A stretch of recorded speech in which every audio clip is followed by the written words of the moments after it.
Namatay sa pamamaril ang isang lalaki at babaeng sakay ng motorsiklo sa Marilao, Bulacan. Hindi pa malinaw ang motibo sa krimen bagamat may nakuhang mga pakete ng droga sa mga biktima. Nagbabalik si Hannibal Talete.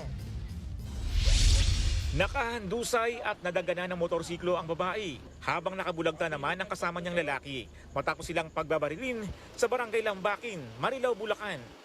Sa inisyal na investigasyon, pasado alas 11 ng gabi kagabi, nang tambangan nang di pa nakikilalang salarin ang mga biktima sa eskinita. Narinig pa raw ng mga residente ang sunod-sunod na putok ng baril.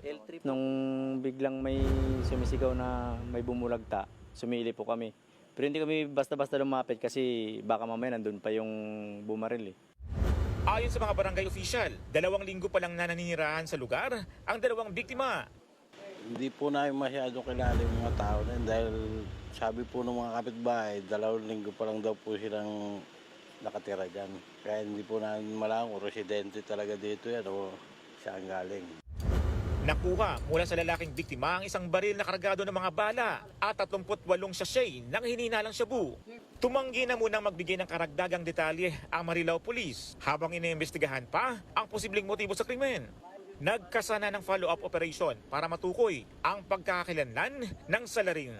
Nagbabalita mula sa frontline, Hannibal Talete, News 5. Mga kapatid, Cheryl Cosim po, huwag maging huli at maging una sa lahat sa balitaan. Para sa tuloy-tuloy na talakayan sa Frontline, mag-follow at mag-subscribe sa social media pages ng News 5.